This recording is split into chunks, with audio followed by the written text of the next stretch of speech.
Now, fair Hippolyta, our nuptial hour draws on apace. 4 happy days bring in another moon. But oh, methinks how slow this old moon wanes. She lingers my desires, like to a stepmaid or a dowager lingering out a young man's revenue. 4 days will quickly steep themselves in night. 4 nights will quickly dream away the time. And then the sun, like to a silver bow, new bent in heaven, shall behold the night of our solemnities. Go, Pipistrate, stir up the Athenian youth. Awake the pert and nimble spirit of mirth. The pale turn melancholy forth to funerals. This pale companion is not for our pomp. Hippolyta, I wooed thee with my sword, and I won thy love doing thee injuries. But I will wed thee in another key, with pomp, with triumph, and with revelling. Now get, fair Hippolyta, and complete thy business.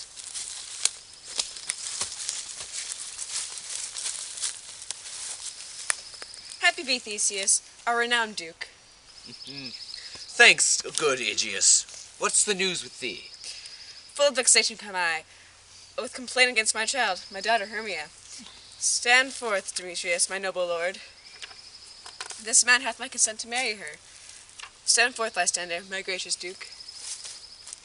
This man hath betwixt the bosom of my child, thou, Lysander, thou hast given her rhymes. Thou hast and interchanged love tokens with my child, thou hast by moonlight at her window sung. With feigning voices, verses of feigning love, and stolen the impression of her fantasy. With bracelets of hair, ring, gauds, and conceits and knacks, trifles, nosegays, and sweetmeats, messengers of strong prevailment and unhardened youth. With cunning hast thou flinched my daughter's heart, turned her obedience to, which is due to me, to stubborn harshness. Be it so, she will not be here for your grace. Consent to marry with Demetrius. I beg the ancient privilege of Athens, she is mine, and I may dispose of her, which shall be either the gentleman or to her death, according to our law, immediately provided in that case. What say you, Hermia? Be advised, fair maid. To you, your father should be as a god. One that composed your beauties, yea, and one to whom you are but as a form in wax, by him imprinted, and within his power to leave the figure or disfigure it. Demetrius is a worthy gentleman. So is Lysander. In himself he is, but in this kind, watching your father's voice, the other must be held the worthier. I would my father looked but with my eye. Rather your eyes must with his judgment look. I do entreat your grace to pardon me. I know not by what power I am made bold, nor how it may concern my modesty. In such a presence here to plead my thoughts, but I beseech your grace that I may know the worst that may befall me in this case if I refuse to wed Demetrius. Either to die the death, or to abjure forever the society of men. Therefore, fair Hermia, question your desires. Know of your youth, examine well your blood, whether if you can yield not to your father's choice, you can endure the livery of a nun, for I to be in shady cloister mewed, to live a barren sister all your life, chanting faint hymns to the cold, fruitless moon. Thrice blessed they that master so their blood to undergo such maiden pilgrimage. But earlier happy is the rose distilled, that which, growing on the virgin thorn, grows, lives, and dies in single blessedness. So I will grow, so live, so die, my lord. Ere I will yield up my virgin patent up unto his lordship, whose unwished yoke my soul consents not to give sovereignty. Take time to pause, and by the next new moon, the seedling day twixt my lover and me, for everlasting bond in fellowship. Upon that day, either prepare to die, for disobedience to father's will, or else to wed Demetrius, or on Diana's altar to protest for austerity and single life. Relent, sweet Hermia and Lysander, yield thy crazed title to my certain right. You have her father's love, Demetrius. Let me have Hermia's. Do you marry him? Scornful Lysander, true. He hath my love, and what is mine, my love shall render him.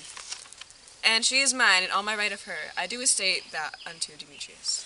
I am, my lord, as well derived as he, as well possessed. My love is more than his. My fortunes My fortune's every way as fairly ranked, if not with vantage, as Demetrius. And which is more than all these boasts can be, I am beloved by the beauteous Hermia. Why should not I then prosecute my right? Demetrius, I'll avouch it to his head, made love to Netter's daughter Helena, and won her soul. And she, sweet lady, devotedly dotes in idolatry upon this spotted and inconsistent man. I must confess that I have heard so much, and with Demetrius thought I have spoken thereof. But, being overfull of self-affairs, my mind did lose it. But Demetrius, come. And come, Aegeus, you shall go with me. I have some private schooling for you both. For you, fair Hermia, look your arm yourself to fit your fancies to your father's will, or else the law of Athens yields you up, which by no means we can extenuate, to death or to a vow of single life. Come, my Belida, with cheer, my love. Demetrius and Aegeus, go along. I must employ you in some other business. Against our nuptial, and confer with you of something nearly that concerns yourselves. With duty and desire, we follow you. Yes. Is all company here? You were best to call them generally man by man according to the script. Alright, here is a scroll of every man's name, which is taught through all Athens to play in our interlude before the Duke and Justice on his wedding day at night. First good, Peter Quincy, say what the play treats on, then read the names of the actors, and so grow to a point. Mary, our play is the most lamentable comedy and most cruel death of Pyramus and Thisbe. A very good piece of work, I assure you, and a merry. Now, good Peter Quincy, call forth your actors by the scroll. Masters, spread yourselves. Answer as I call you, Nick Bottom the Weaver. Ready, name what part I am for, and proceed. You, Nick Bottom, are set down for Pyramus, What is Pyramus, a lover or a tyrant? a lover that kills himself most gallant for love. That will ask some tears in true performance of it. If I do it, let the audience look to their eyes. I will move storms. I will condole in some measure. To the rest, yet my chief humor is for a tyrant. I could play Hercules, rarely, or a part to tear a cat in, to make all split. The raging rocks and shivering shocks shall break the locks of prison gates, and Phoebus' car shall shine from afar, and make and mar the foolish fates. This was lofty. Now name the rest of the players. This is Hercules' vein, a tyrant's vein, a lover's more condoling. Francis Flute the bellows mender. Here, Peter Quince. Flute must take Thisbe on you. What is Thisbe, a wandering knight? It is the lady that Pyramus must love. Nay, faith, let me not play woman. I have a beard coming. That's all one. You shall play it in a mask, and you may speak as small as you will. And I may hide my face. Let me play Thisbe too. I'll speak in a monstrous little voice. Thisbe, Thisbe. Ah, Pyramus, my lover dear, thy Thisbe dear and lady dear. No, you must play Pyramus, and Flute, you Thisbe. Well, proceed. Robin Starveling the tailor. Here, Peter Quince. Robin Starling, you must play Thisbe's mother, Tom Snout the tinkerer. Here, Peter Quince. You, Pyramus's father. Myself, Thisbe's father. Snog the joiner, you the lion's part, and I hope here is the play fitted. Have you the lion's part written? Pray you, if it be, give it to me, for I'm slow of studying. You may do it extempore, for it is nothing but roaring. Let me play the lion too. I will roar that I may do any man's heart good to hear me. I will roar that I will make the Duke say, let him roar again, let him roar again. Oh my, oh my, oh my, oh my. Bottom.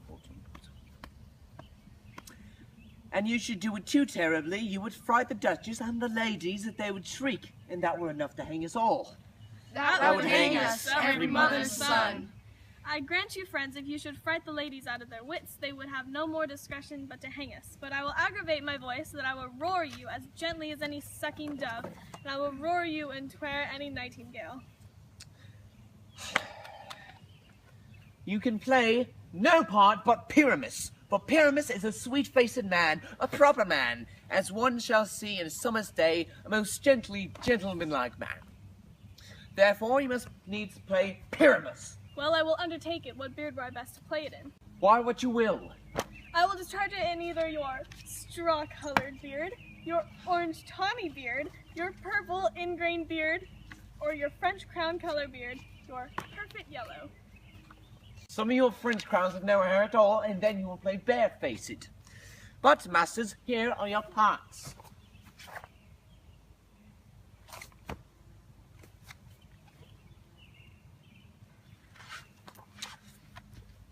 And I am to entreat you, request you, and desire you to con them by tomorrow night, and meet me in the palace wood, a mile without the town, by moonlight.